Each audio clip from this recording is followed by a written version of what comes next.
Trendy Entertainment. I'm PM Asher. I'm Danny Araya. And we're going to talk to you today about something really awesome. What are we going over today? We're going over Daredevil. No, I'm kidding. That would be so mad. No, Spoiler it for I know. everyone. Right? No, today we're talking about costumes. I actually think we need... John, can you move the camera down a little bit, the webcam? Just really quick. Sorry, we're going to adjust. Is it weird? Because they need to see that we are accidentally wearing the same shirt. Also, it's off, but... yeah, just make it like, yeah, you can, okay, cool, alright, good. Okay, so that wasn't really to show you we were wearing the same shirt, although we are, and it kind of sucks. Yep. We did not plan it. But anyway, speaking of clothes, which is segueing into this, if you don't want to wear the same clothes in Dungeon Defenders too, because that's really clever. Brilliant. That's beautiful. That was brilliant. Okay, now you know what I'm getting at. We're going to show you how to do that now. Okay, cool. So this is how to look different in Dungeon Defenders 2. Press E. Let's look at this stuff. Okay, sweet. So right now you're seeing the shop page. We're not going to go through this as kind of spoilers. We're only going to show off 2 skins right now. First, before John starts clicking around, I'm going to let Danny explain the system a little bit. But there's 2 things to skin in Dungeon Defenders 2. There's costumes and accessories. Can you explain what they are and what the differences are? So costumes are going to be the main way you guys can alter your character's appearance. Costumes are sort of the overall visual theme of the cosmetic. And we've been referring to them as embellishments internally. Accessories might be a better word. Yeah. Accessories. Just officially named it. Jeez. Okay, it's officially named accessories. Okay. Accessories are the individual components of that costume that you can switch out and alter to customize your own look. So, like for example, yeah, let's start going through it. So we're on the Huntress. So let's show some of our accessories off. So you can see he's like switching out. I think the gloves. My eyes are really bad. Yeah, so he's got some hairstyles now. First we're going through. Yep. What do we want to stick with? Do you want to stick with ponytail? Oh no, that's the one. So green hood. Let's stick on green hood. All right, let's see. I'll show them the front and let's go through some of the arms.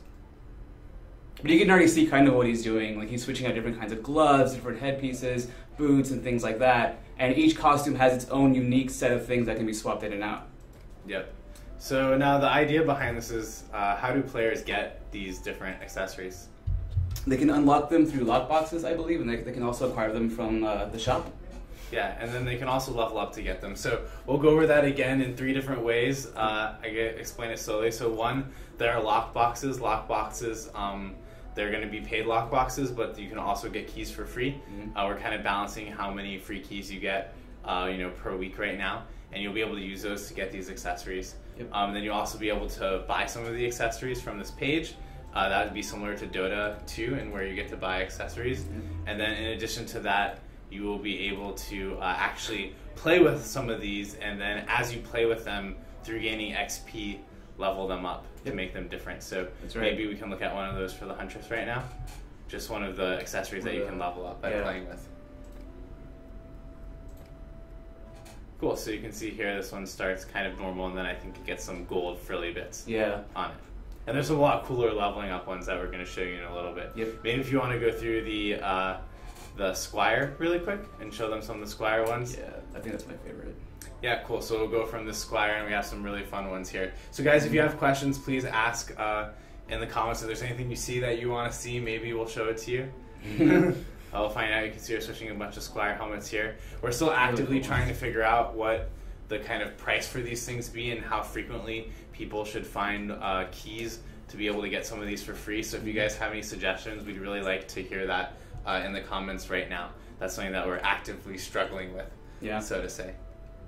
And just talk a little bit about the way we develop the costumes. So the way it works is an artist will, there's a couple different ways. Like the initial stage is mostly brainstorming. The artist might brainstorm with a pen and just do a bunch of sketches and thumbnails, or there might be like a group conversation in the art room. There we have the that's heart that's one of the favorite now you ones. can look like DD1, but as an adult with a giant heart.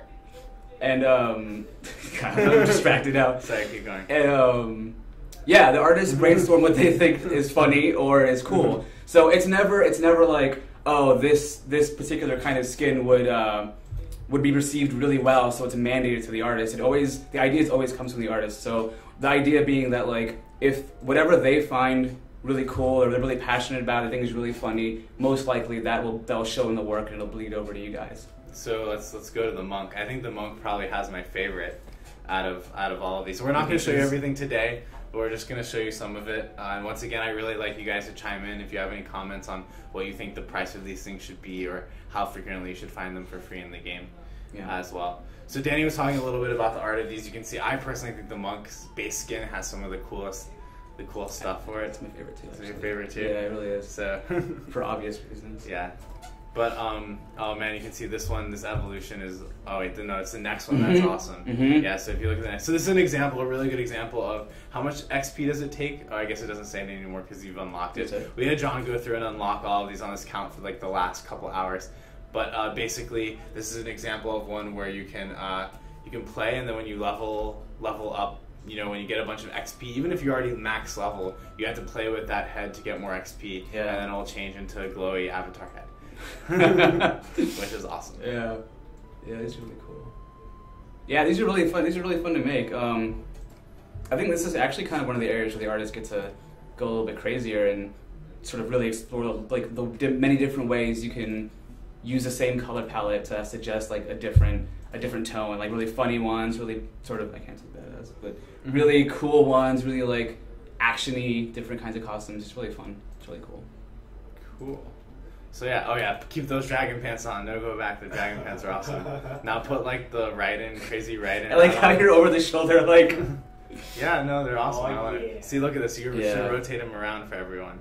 See, that's just, I just love how you kind of put the pieces together, and it ends up being so different than just what the like base skin was. Yeah, the customizability is ridiculous. I spent like 15 minutes just like, I'm that guy though, like I spend more time making my character in like Dragon Age, for example, than playing the actual game. So when I saw this, like when I saw it come together, exactly. I was like lost my mind. Definitely, this is one of the things in the game that was better than the sum of its parts. Yeah, absolutely. I think. So I have a question here from FIFA who wants to know, will we be able to recolor them? I don't see color selection.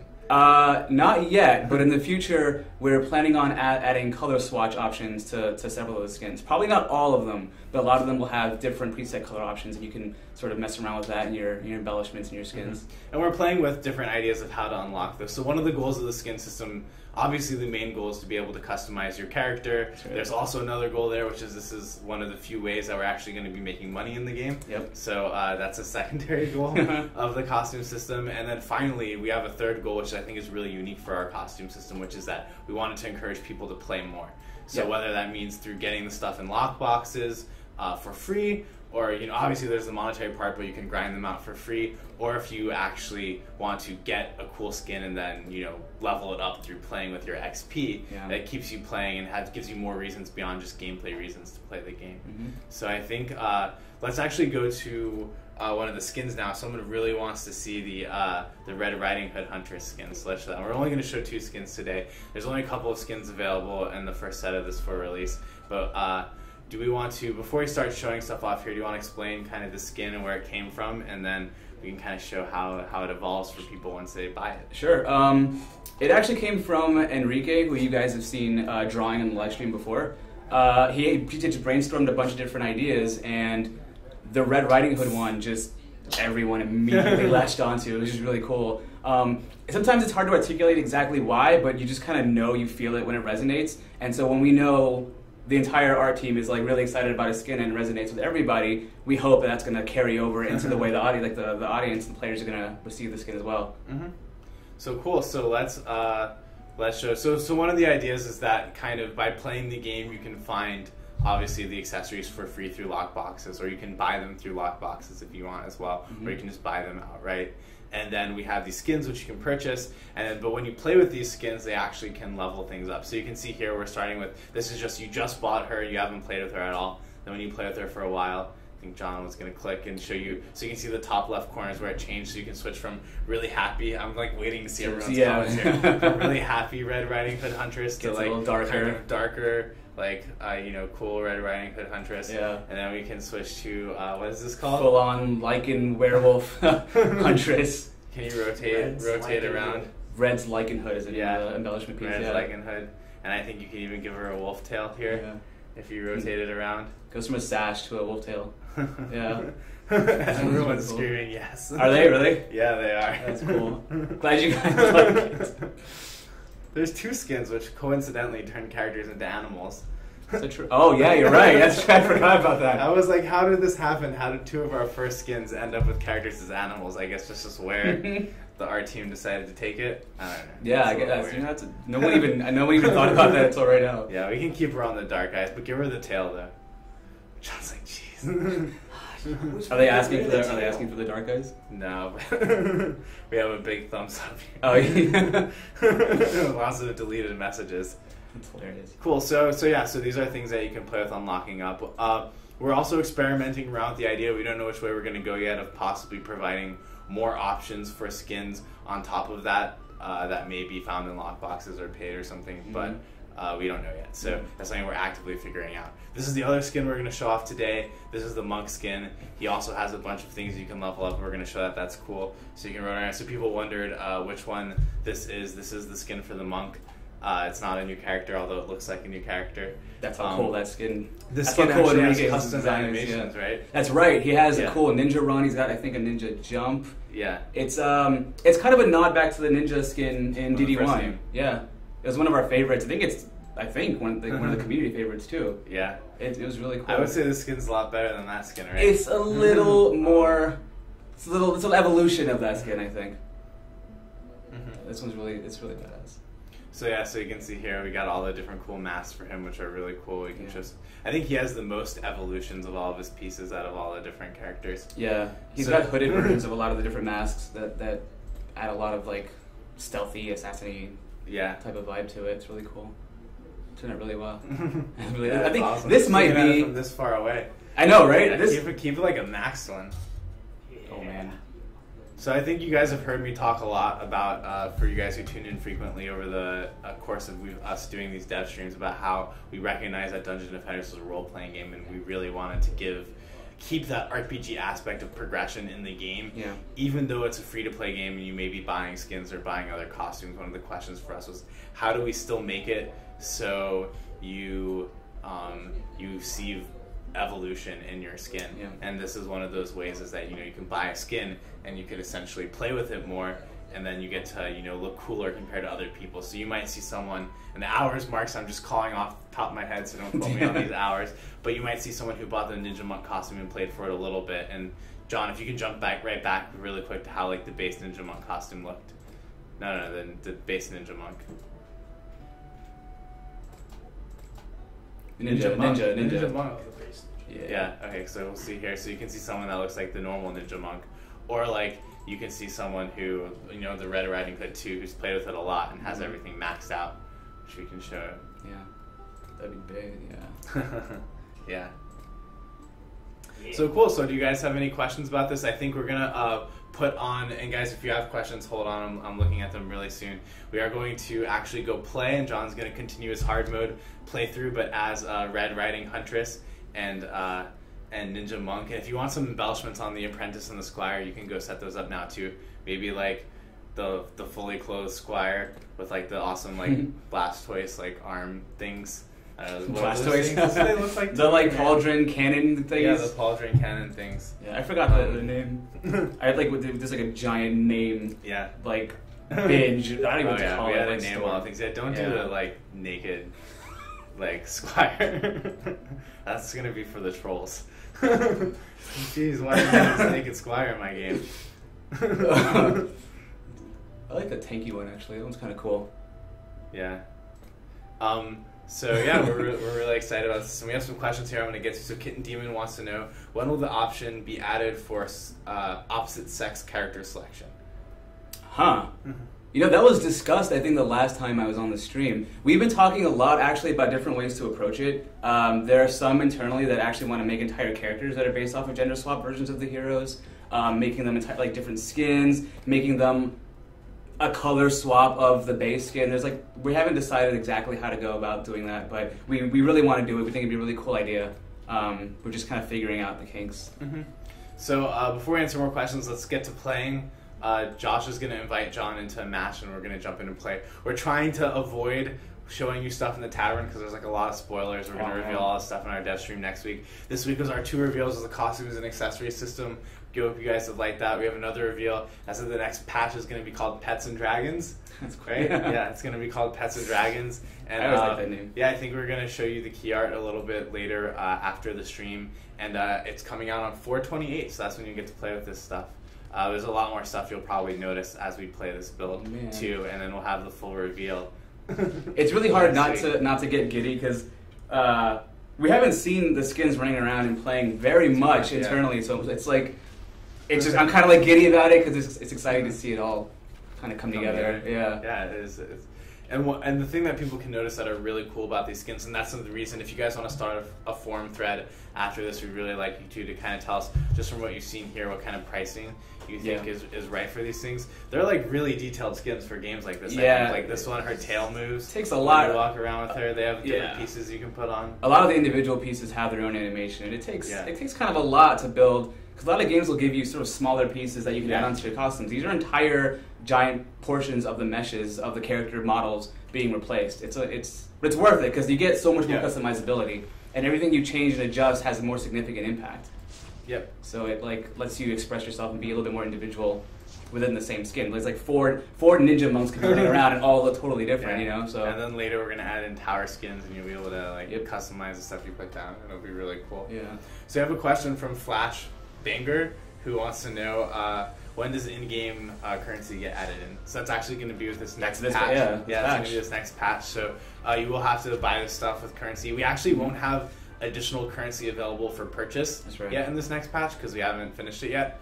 But you will be able to use the currency that you have to buy skins and stuff. And if you got the Collector's Edition or a Defense Council member, you'll get the amount of currency that you got for getting those packages as well. So it's going to be a lot of fun. You're going to see people running around as a lot of different costumes, I think, once this skin comes out.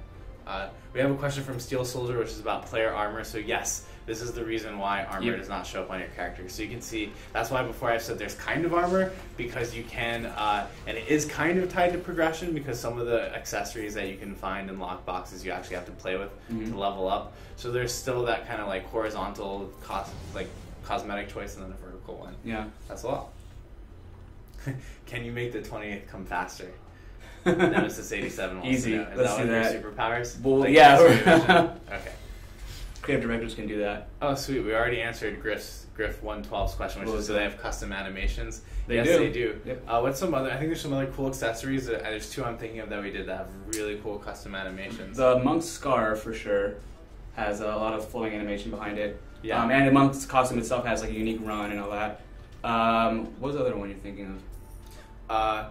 There is the cape for the Squire, which is really cool. So if you're a Defense Council member from back in the day, thank you, Defense Council members, you're going to get a cape for the Squire. I think that's the only way to get a cape for the Squire, so that's really cool. People are going to be pretty jealous of that. That's the only cape for him in the game, that's true. And then the Monk, if you purchase Early Access, which is probably all of you guys, you get the ponytail, which is really awesome.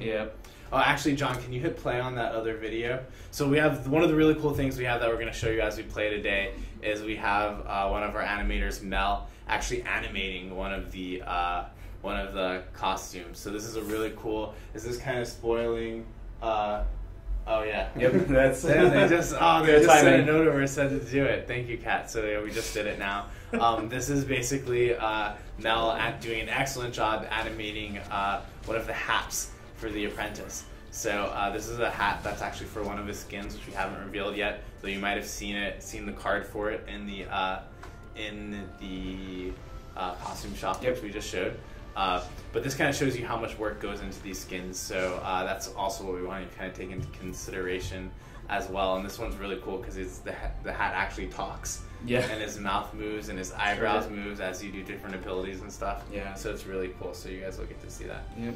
So Steel Soldier wants to know about the pricing of these sets. Will the 4 pieces be bought at the same time, or will buying every piece in the same set come separately, or it doesn't matter?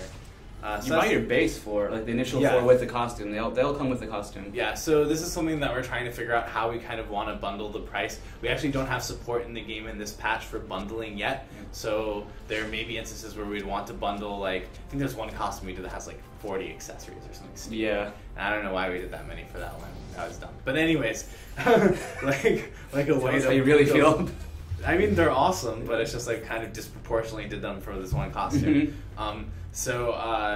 There will be bundles in the future, but now the way we're doing bundling is kind of like you saw with the Ninja Monk or the Red Riding Hood, where I think the Ninja Monk has 12 different embellishments all together, but you just buy him and then you have to play with him to unlock the other embellishments. So we're also trying to figure out if we should have some embellishments that you don't get with the base set and you have to buy. So I think this Apprentice Hats is actually one of them, where we're like, okay, well, we have this certain skin for the apprentice, which you might be able to figure out what kind of skin it is based on this hat. And we're like, but in addition to that skin, after we made that, we made this really cool hat that was animated and talked. And we're trying to figure out, okay, are these things that are only available for progression, and maybe the base price of the skin is higher, but you have to play with it to unlock all of these cool things? Or maybe we have some skins that are cheaper, but if you want to like deck the skin out with like a talking hat and some other crazy stuff, then you could pay extra to get those embellishments.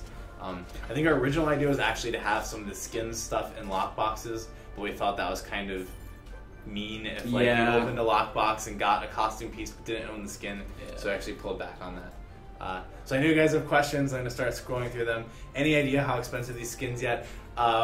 We are actively trying to figure this out internally. It's a really tough question for us, as is anything with pricing. I'd really like to know what you guys think, having seen these two skins, the stuff that comes with them for free, how much you think they'd be worth compared to other games. It's kind of a really unique system, I think, compared to other games. It's a little different. It's not, I don't know if I can think of a direct parallel. Yeah, I don't think there's a direct parallel. And then also it's just so, our game is like third person, like your characters right in front of you. They're not like these small little things. These things are basically like, they could have created a new hero, and from an art perspective, not from a design or any other perspective, but from our perspective, it's almost as much, if not more, than creating a new character. Probably more for each of these skins. So it's a lot of puzzles and dragons. Nope, just it's called Pets and Dragons. But yeah, it is a play on that. So let's see, guys. I'm scrolling through the comments here. Do you want to talk a little bit more about the inception of this costume system and why? We came up with it? We really wanted to allow for, like Phil said, lots of progression and also lots of customizability for the players and for their heroes. But we also wanted to make sure that everything was visually consistent within the established aesthetic. So what that means is, like, if you look at games like, for example, like Dota 2-ish, you'll see that there's kind of a specific color palette that all of their skin pieces have to adhere to. So this way, we get to give you guys lots of customizing options, but also lots of different themes to choose from. Silly ones, over the top, like adventure-y ones, action-y ones, dark ones, and still keep the visuals really consistent. And that was our priority. So customizability with consistency and cohesion, that's kind of how this came to be. Yep, and I think one of the things that we saw in Dungeon, we wanted to try to keep the idea in the original Dungeon Openers game where you're like, oh cool, we can customize and I can look different than other people. Right. But at the same time, if you jumped on DD1 on an Xbox 360 or PC and just went online to play a pub match, it's like people would be like all black or like lime pink and news because the game just randomly generated colors and did all this stuff. So it's obviously a lot more expensive than telling the color picker to choose a random hex value. Yes, substantially. But we think it's worth it because the end result is way more cohesive, consistent, and we think more appealing. We hope you guys think it's more appealing. So what is the pricing going to be on the 28th? So this is a question from Griff112. So we've already answered this. We don't know what the pricing for the skins is going to be exactly yet. There's going to be a variety of quality skins. They're going to have different prices. You won't be able to actually pay cash for any of the skins yet. You're going to get the gems that you got for purchasing early access or for getting the collector's edition or for being in the Defense Council. And then you can use that to buy skins, and then after that we'll kind of have to wait until until we put currency in, which we're hoping to do soon. So is it temporary? Is this from Sporclaw? Is the temporary item box timer going to be 3 hours in this patch? That's something that we're still figuring out. Like we said before, we were going to do that in the last patch, but then we kind of backtracked a bit because we played with it a bunch and we were like, there's some problems with how the items are dropping in the game that we don't want to do it yet. So that is something that we're going to look in the future. Someone who I can't remember asked, is the thing that dropped a pet item? Yes, it was, and that's why he picked it up really quick so you can see. But we'll reveal that stuff more next time, next week. Next week's going to be a really exciting stream. I think we've done one reveal every week, and then next stream's just going to blow it all out of the water. So Joe wants to know, how do you get the currency? Will automatically add to your Steam account? Yes. So there's only one exception to this. So if you purchased early access or the collector's edition rewards, or were a normal Defense Council member, you will actually just log in, and if everything works according to plan, which it may not, we're testing this now. I set it up, so if it doesn't, it's my fault. You will get your rewards for your account. The one exception is if you purchase the co-op pack from the game, we will actually be sending you, we're actually going to give you an additional amount of currency, and we'll be sending you codes. So you're going to get some of your currency just by starting up the game, and you're going to get the rest of your currency from the email address that you actually purchased the game with on our site. Mm-hmm. See, it's weird watching them play the first level as like crazy. I know, right? Yeah, I wish that Josh like put on like a hat or something and some Yeah, Josh. I mean, Jesus, we're trying to show up the costumes. That hat. That it's hat cool. is awesome. Yeah, it really is, man. I was saying, so like we have some free extra embellishments we should add. Like I think there needs to be a hat. There needs to be an evolution for the hat, which is the hat and the glowy tattoo, and then right? Glowy eyes with exactly. No, but you wouldn't see the tattoo on top. You have to do totally like a. No, you have to do like a glowy rune on the hat that matches the face. We should ask the community what they. Yeah, we want to know what you guys think. So Savage Fool 2 says, "What about custom cursors? Because I'd love to change the cursor for the Apprentice." That's something that we've thought about. That's kinda cool. But it's just it's like a future patch thing. That's one of those things where even though it's small, it takes time away from doing some other big things we have to do. Yeah. So that's something that we have to wait a little bit. That is something we haven't discussed in a little while, though. Mm-hmm.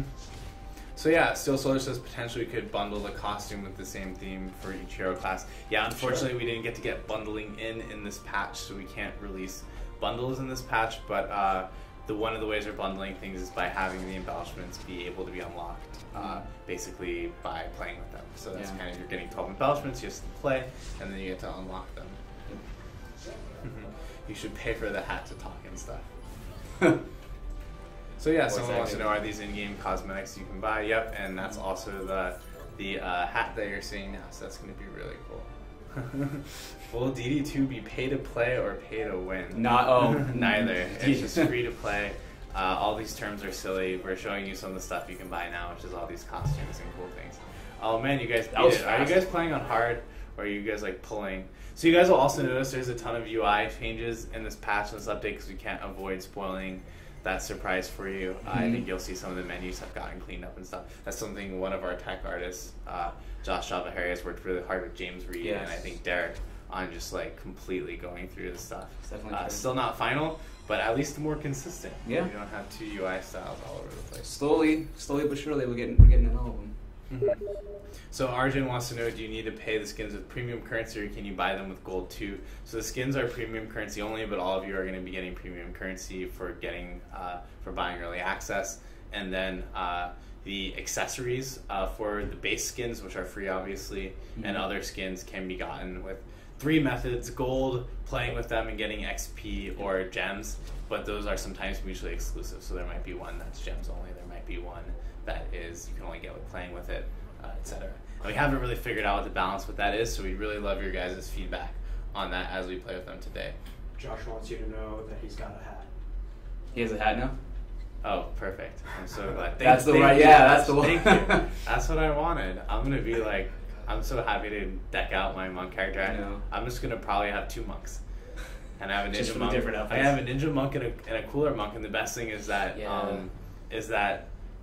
you can basically have different Uber specs on them. I know we have only one Uber's coming in now, but after the next couple of matches, we'll have other. Actually, we picked a name. They're called skill spheres.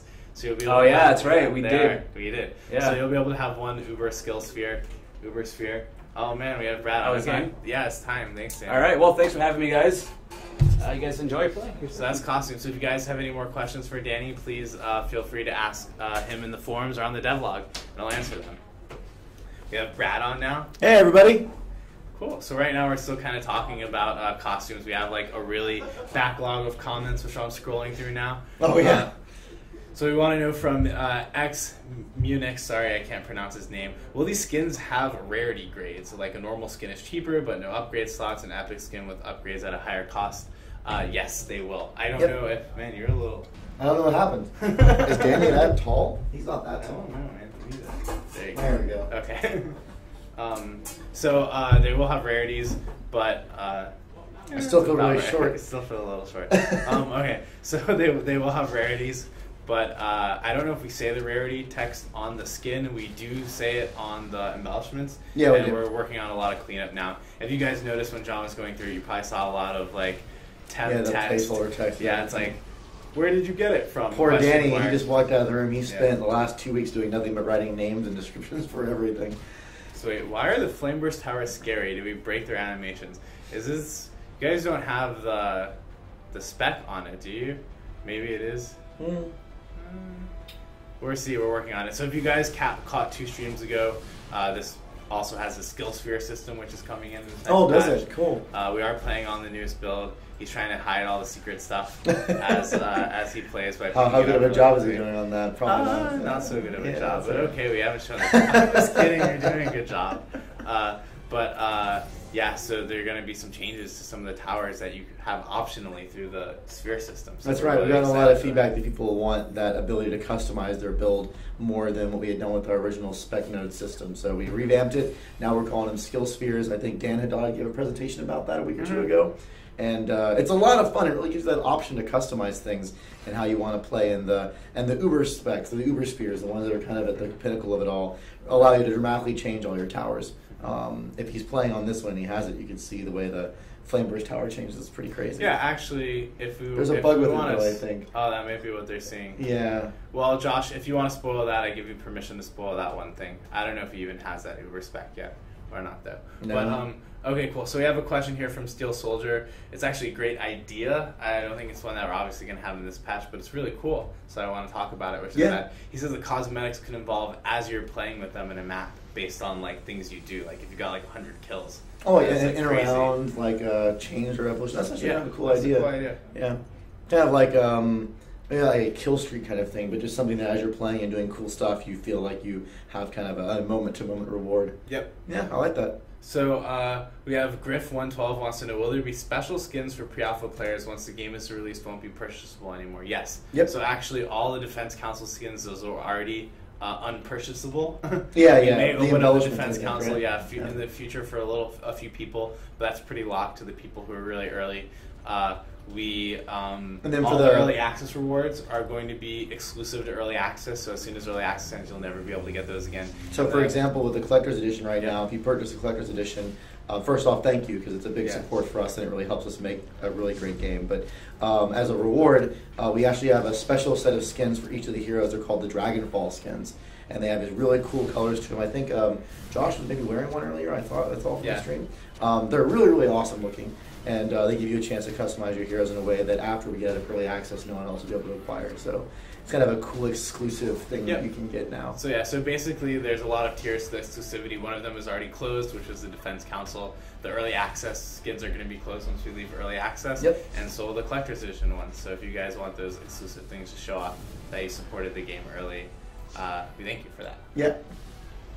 Someone wants Nolan North to voice the hat. We'll get right on that.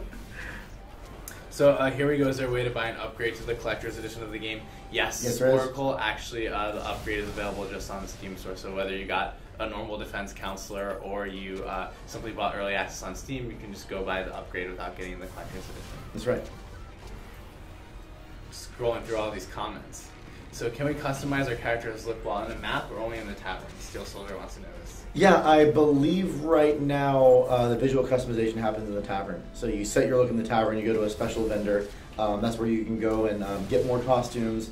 And then you have a part where you actually can customize which costume each of your hero has on them, change out your accessories, and kind of customize the way that costume may look depending on what you've unlocked and what you don't have unlocked. So once you set that look and you go into the game, you're actually set for that look for that round. Mm-hmm. And then X Munix wants to know, if you use premium currency in pre-alpha, will it get refunded after a wipe? If we do a wipe for anything that you purchase related, whether it be premium currency or maybe unlocks or whatnot, with things that have more set reward loops, we're going to give those back to you. So say, for example, we reset all costumes, and you were someone that had the collector's edition, you would get re-rewarded your Dragon Ball costumes. If we decide that, hey, we messed up pricing on something with premium currency, we need to reset that, we would refund you all the currency associated with those purchases. Right now, our intention is not to wipe. We're really trying hard to be careful about what we release. We may do some small things, like we've talked about capping off the amount of gold you have, because some people have ridiculous volumes of gold in the game because we hadn't really balanced our economy yet. But things like progression and whatnot, we're really trying to hold that. We've created some features around kind of separating out what we have to remove so we don't have to do a global wipe. So Ashborn77 wants to know, will any skins have gameplay changes like the jetpack for EV from DD1? So anything that's cosmetic when it comes to our cosmetic system will not change gameplay. It's a really important thing for us that if people are spending money, spending premium currency, they never impact gameplay in any way, shape, or form, because we want to have it be a protected system. You know, you guys are spending currency to look cooler and to have kind of a thank you to us, but we don't want you to get an advantage over someone else. That said, we may add things into the game that give you that functionality through gameplay. So maybe we have like a new slot or a special relic that allows you to have a jetpack ability that's not really tied to the cosmetic system. But for us, we believe in what we call ethical monetization, where when you're spending currency, it doesn't really give you a direct gameplay advantage or really superseding the gameplay loops by spending currency. So, Moshihiro XXC says, in DD1 you had a cat flying on a helicopter. We will soon in DD2 as well. So, yeah. Helicopter cat. So Ace Wolf wants to know again, if we do a life, will we lose what we bought? So no, we have no plans to do a wipe, but if we do one, which will probably be community driven, if you guys really want us to do one before we go to a different stage in the game, then you will get refunded for everything, and we actually already have that system set up. That's right. I think we've already done it once when we wiped hero levels a while back. We wiped items. We changed the armor system. We wiped items. But yes. We wiped the armors. We went from the relics to the new armor drop system. We changed that. So Batophobia wants to know, will costumes be tradable? As of right now, nothing is tradable in the game. Yep. We are really sensitive to trading, so we want to make sure when we decide to cross that threshold and release trading into the game, we don't do anything to first off, take away from people's time they've invested in the game. We want people to feel really good about the time, and that means something. And two, we don't have a problem with our economy, where the economy stays balanced and the amount of items that are in the game and the way people can acquire them are set up the right way. We've talked about adding trading down the road, and it's definitely something we're thinking about. If that ties to cosmetics or not, we haven't decided. Maybe it could be something really cool where you decide to get a premium thing and gift it to your friend or trade it with your friend. But at the moment, that's still down the road from us. We're really focused on core game stuff as much as we can.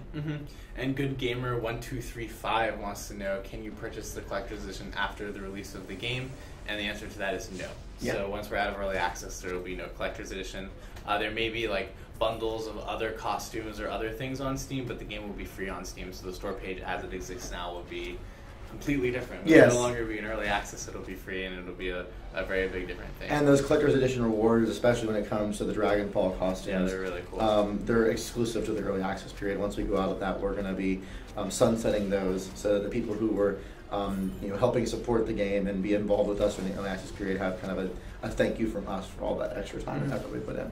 So the stuff Dan does wants to know, what's the goal for amount of skins available when the game leaves early access? I heard that question from a lot of different people. To be honest, we don't really have a set goal at the moment. We're kind of experimenting with how much it takes us to, or how much time and effort it takes us to create different types of skins. We have some that are a little bit more on the simple side, and we have some that are a lot more complex. I think right now the Monk's Ninja outfit is probably the most complex skin we've made. It has a custom animation change when he jumps and some things like that.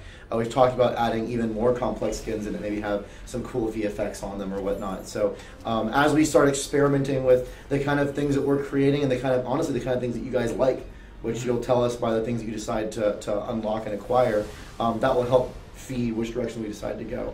We're going to be in early access for a little while longer. We don't have any plans to get out anytime quite yet. So as we progress through, we'll continue adding content and see what you guys like. Yep. So let's see. More questions. It's so hard to use this mouse. golly, the anime guy must be a really hard worker. He seems so detail-oriented to do that stuff. Yeah, these costumes are... That's one of the reasons why I actually wanted to get, one of the... As the marketing team, we kind of go to the different departments. We're like, oh, can we show one of you guys working, on the stuff? And sometimes people are like, I don't know if I want to see people working or not. We really wanted to get you guys to see... You'll actually see animation stuff both this week and next week in the Art Spotlight. And I think this is really showing you kind of how much effort we're putting into these costumes. And to be honest, I'm not trying to embarrass anyone in the team, but when we were going through some of our costumes design, the original intention was to not have as much animations in it. And we're like, we need to scope these things. We're not sure people are going to like. And the animators are like, no, please, we really want to have these cool moving parts and like the hat moving and the monk custom flip when he jumps. And they just add what I say, that little extra bit of love. And that was really driven by these guys wanting to make really cool stuff for you guys. So, when you see these things come out, if you end up getting them, it really is a good signal to us. These are the kind of things that you like, and it'll help us, have some incentive to make more that are like that. Mm-hmm. So we have a question from Scratchinator, which just says, will you be able to send in custom-made costumes so they end up in the actual game? Like send in ideas or whatnot? No, just like make a costume and get it in the game. Oh, create a costume on your own. Yeah, right now it's all pre-baked. We're making all the content. We've explored mentally, we haven't really done any work on it, about things like opening up DD2 down the road to the workshop and allowing people to maybe put ideas in, and maybe in the beginning we take those ideas and the ones the community really likes, we create them with our craftsmanship here. Maybe down the road we provide guides or tutorials for how you guys can create DD2 style content. Maybe down the road we find a way to do a RevSham model with people that create really cool stuff. I mean, these are all ideas that we're talking about. At the moment, we're kind of focused on the things that are kind of proving out the pipelines for doing all these things. Even us as developers, we're not sure how to make all of our costume styles yet. Once we get those things really under our hands, there could be a path for us to open up that down the road, but it'll be a little ways away. And I'll say it's off the wall. If one of you just builds an amazing, awesome costume that magically fits with the way we do stuff in the game, then we'll get it in the game. A rev sharing. It's really funny that Phil says it like that, because we have the systems to do it. There's just a lot of work to make it so it's a public. Well, it's that, and I also think, as I was talking about the way our animation team was kind of like, no, please let us do this. When you guys come forward and have those kind of great ideas, you see that from things like the influence system and these dev streams, the way we communicate with you. Come up with a really cool thing. If it makes sense, then animations are in? What are they? Look at I pass Butter nodding, and he's like, yeah. Super cool. But if those things come up and they're really exciting for us, we want to do fun things and cool things too. So Phil's right. If it was awesome enough, you never know what might happen. Cool. So we're going to keep going through some questions here while we're playing through the campaign as these costumes. I actually think it would be cool, maybe Josh, because we're having John hide the tavern. If you can go and put on one of the collector's edition skins, maybe just so people can see it. I know a bunch of people are asking. Yeah. So Arjun308 says, maybe it's a nice idea to give the shops in the tavern like a really small % chance to sell a mythical or legendary item for your level. So we aren't announcing anything yet, but I can promise you that the way the shops are set up right now is not the vision for how we want them to end up. We have kind of we talked about this before in Devstream. We have a stack of work, and we're kind of going through getting a new version of the spec system in where you get skill spheres. That was pretty high on our list. Adding more awesomeness into the way that shops work and how you may be able to interact with them is on that list. Our list is like a mile long, and we're all sitting there trying to fight for different features. We definitely have some really cool ideas that we're going to come up with and implement into the game down the road that I think you'll like when it comes to adding more customization into what comes out of a shop. We have a question from Arjik, who wants to know, assuming we're giving permission, would we have skins based on other IP? What was it in the last dev stream? Someone was talking about trying to get the goat simulator goat. Yeah, the goat simulator goat, or I was saying Shovel Knight pet. If you guys know the developers of Shovel Knight, and you can get them to be that'd be it really just depends on your guys' desire to get things in and what the IP holders say. We're definitely open to really cool ideas. So, what kind of things would you like to see? And then based on that, maybe we can make a deal happen. You never know.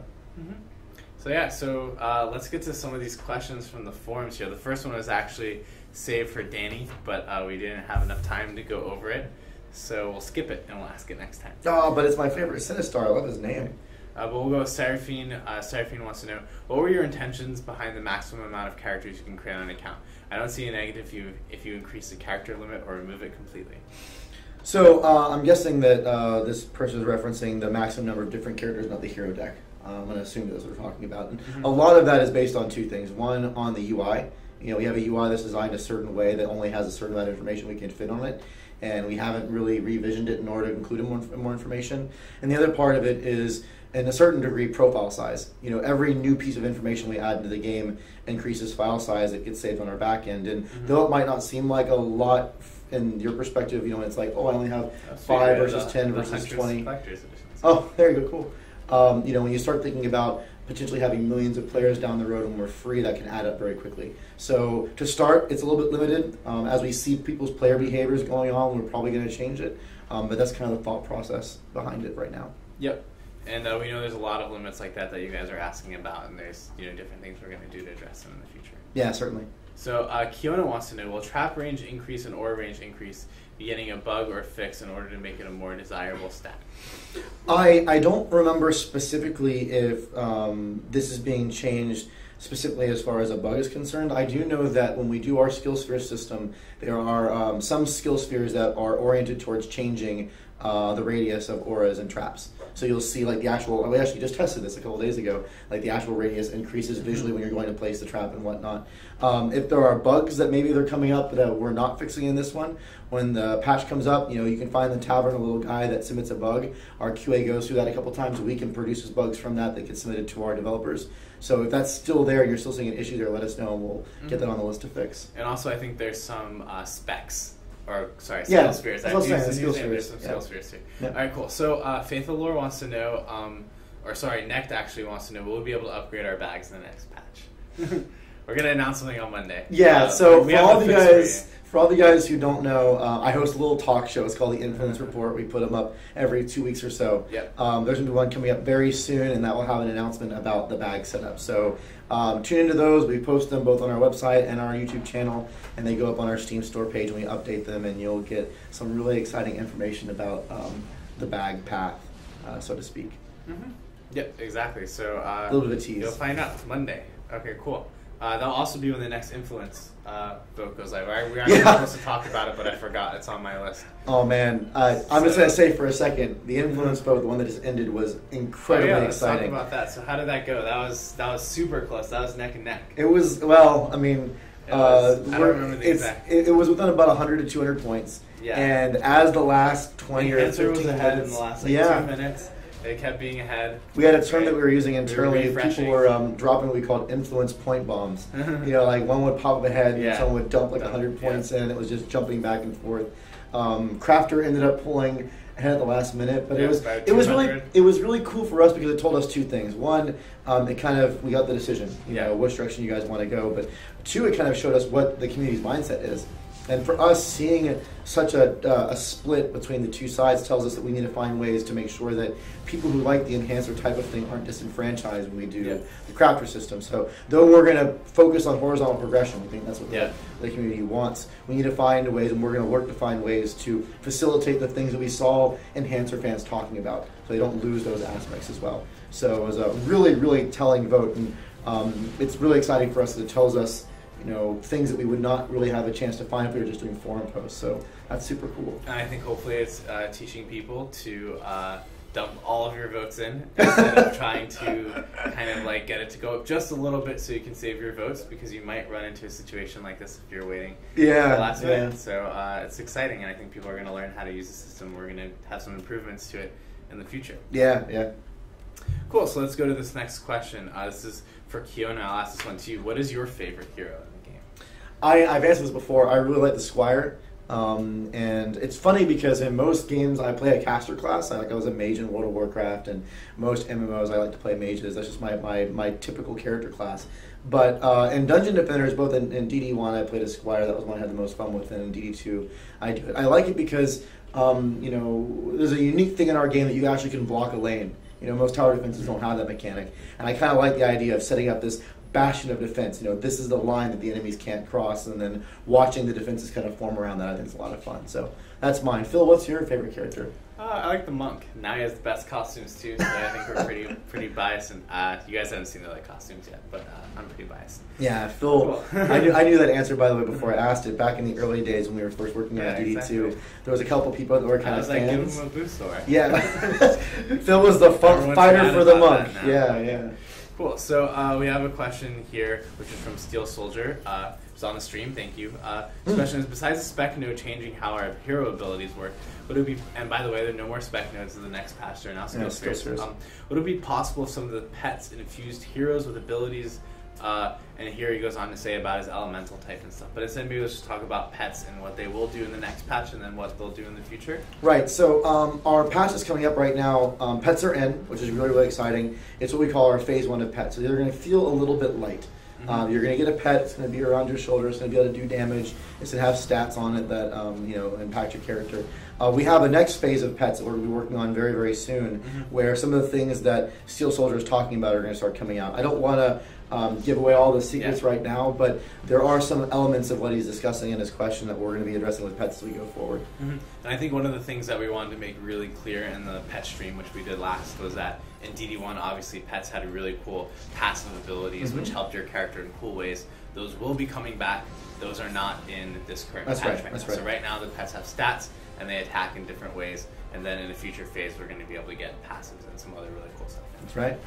So cool. So we have a question here, which is from Zenchiro, who wants to know, will we have multiple languages in the game in the future? Yes, we will. We don't have our localization in quite yet. We need to do some UI adjustments to fit in some of the languages. Whenever you're localizing a game, it can be kind of tricky because everyone's way of saying things, the length of strings can be different.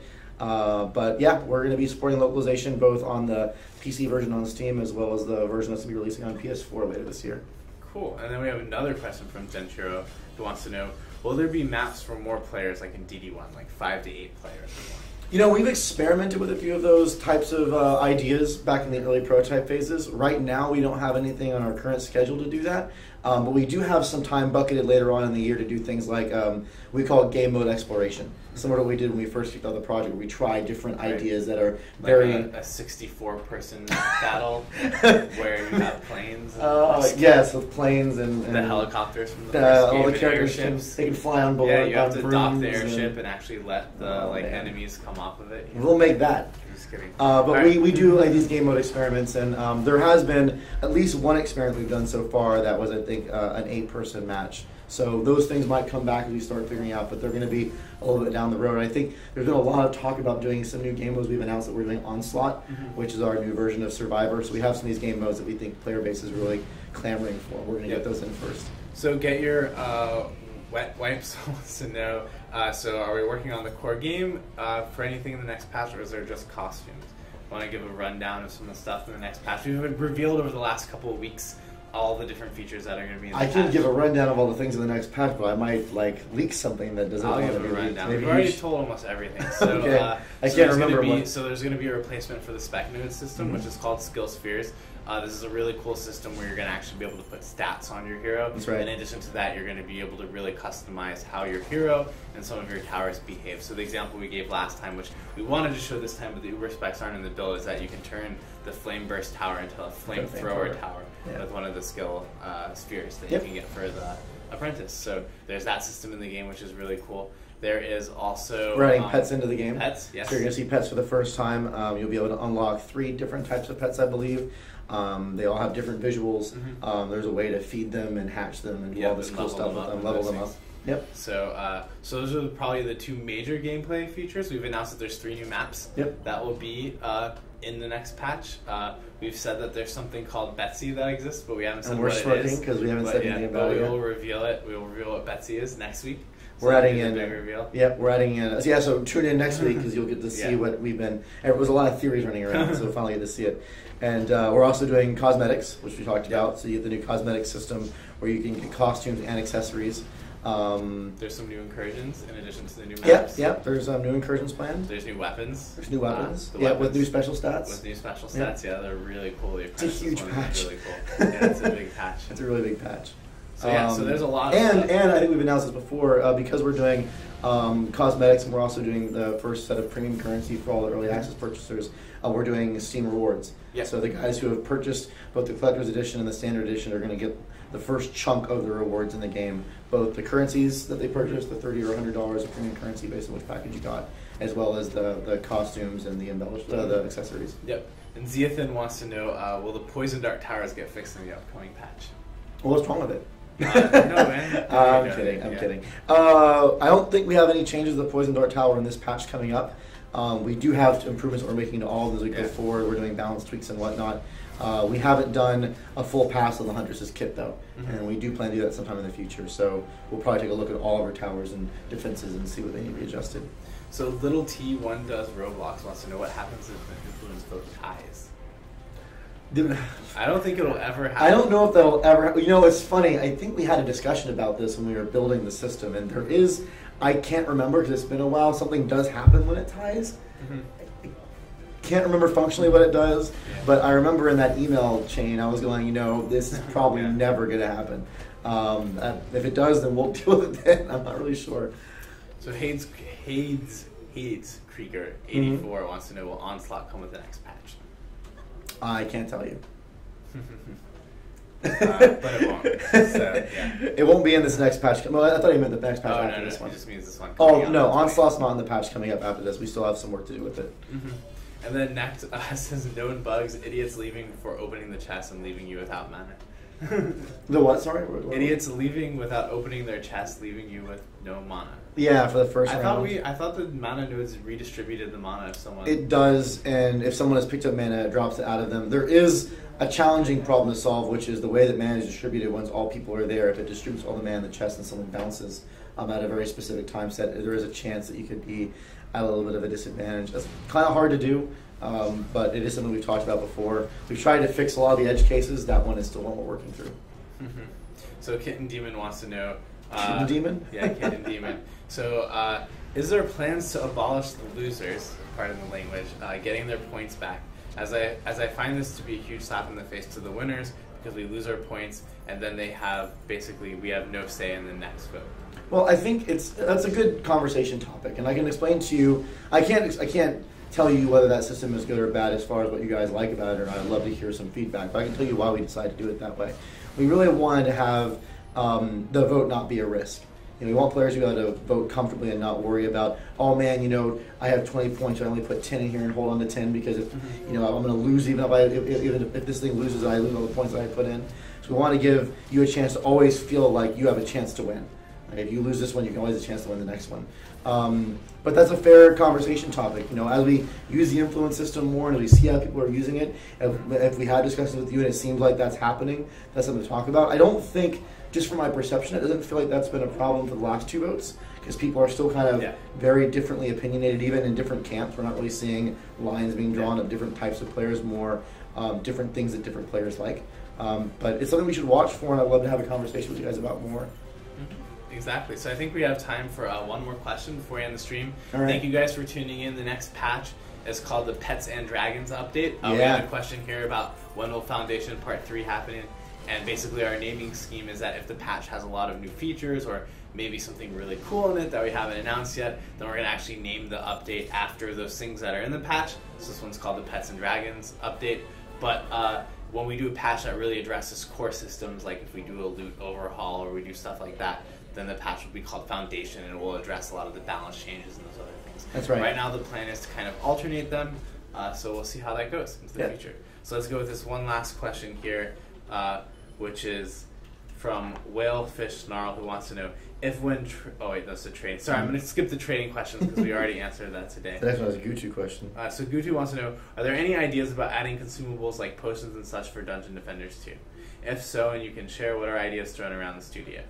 What about a free beer? Yeah, I saw the free beer. We actually did have. What happened to that? I thought Haddad made a little... Oh man. Should we even say? Yeah, there was one. There was what a happened there to was it? like I thought we were little, putting it in. There was like the weekend. Dan decided to come in and play around. Yeah, and make made, a like, root beer mini game. What happened to it? I don't know. It's in some We gotta site level ask somewhere. The specific question about consumables, we have talked about that, and we have different ideas that we have banged around. Nothing that's really matured enough for me to mention it to you guys. Most of our our focus has been on different systems. So we haven't really, like, we spent a lot of time at the beginning working on what we call core, which are things like, abilities and towers and things like that. Right now we've kind of switched to what we kind of call the metagame, which are, what do you play when you get to end game, things like revamping the spec node systems. There's different, the skill sphere system now. So there's different things to acquire as you go through the game. So those are kind of where our focuses are at the moment. When it swings back, maybe that's something we talk about. I can't tell you what it is, but there is something that's kind of related to that we have an idea for. That would be an in-game type thing. But yeah, it'll be a down the road thing. Perfect, cool. Thank you guys for tuning in, and we'll see you next week for the full reveal of the patch. So if you want to check out Pets and Dragons update before anyone else, tune in next Friday at 5 p.m. That's right.